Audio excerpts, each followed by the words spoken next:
Hi, so I'm here with Sam and Nick. Hi guys. Hi. And today we're going to talk about the 5 brushes everyone needs in their makeup kit. We'll start with the sponge. Not really a brush, but really an awesome tool. Sponge can be used wet or dry. I prefer it wet. And this one in particular, the diamond sponge, it has a lot of different surfaces, so you can use it with lots of different products or lots of different times. So it lasts you a really, really long time. And it looks pretty. And it does look pretty. It does look very pretty. And why would you use a sponge as opposed to a brush? It's just going to give you, there's more options with payoff. So with a brush, you choose a brush, you're going to get the one payoff that brush gives you. So when I say payoff, I mean kind of finish. So if you say pick something like this, which is a buffing brush, you're going to get like a perfect flawless finish. But with this, you can get a very sheer finish, and then you can push on the skin to get coverage where you need it. Okay. So if you have very beautiful skin like you have, Cassie, and you don't need a lot of coverage, you would use a sponge and then push where you need coverage. Next brush is a sculpting brush. As Sam said, it's going to give you a flawless base. This is called a sculpting brush, but actually it's perfect for foundation.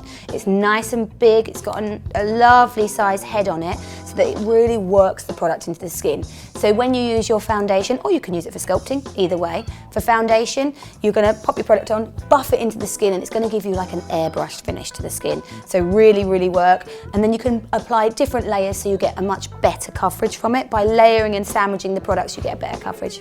And for sculpting, what product would you use to go with that? I'd use, all of these brushes can be used with creams, powders and liquids. Okay. But I'd use it with a cream, and it's angled like that so you can just work it through the face and then buff it in.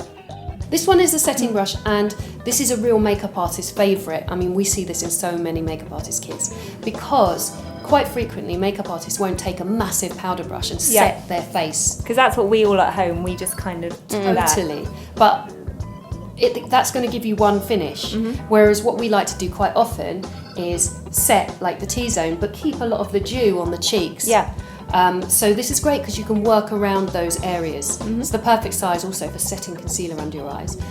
Sometimes I use it as an eyeshadow brush, and it's brilliant for highlighting as well. It's an all-rounder. Multi-purpose. Yeah. This is one of my favourite all-time brushes. This is the Deluxe Crease brush. Can be used for eyeshadow, for concealer. It just is small enough that it works into all the areas of the face, and I just love it. Base shadow brush, I probably have about 6 or 7 of these in my makeup bag. Yeah. It's like the perfect size eyeshadow brush. And I will use this with one colour all the way over the lid. Yeah.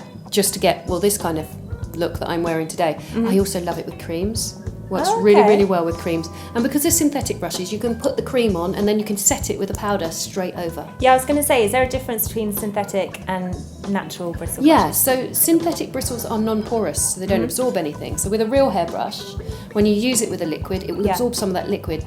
And likewise, when you wash it with a brush cleaner that has alcohol in, it will absorb some of that alcohol. So over time, what you get is snappage, which you never get with a synthetic brush. Yeah, a bit like if you bleach your hair over and over and it's going to Yeah. snap in the end. That's what happens. Whereas these ones are non-porous, they don't soak anything in. And they wash up beautifully, whereas a real that hairbrush will never really get completely clean. Okay, and whilst we're on that brush, any tips for a smoky eye, which is something we always get asked?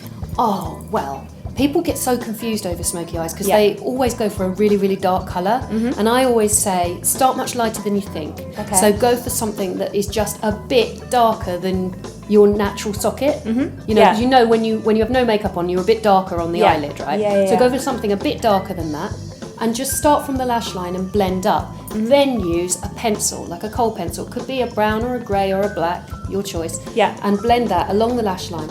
Straight over the top with a brush to soften it and make it smudgy, and a little bit on the waterline, blend underneath. Done.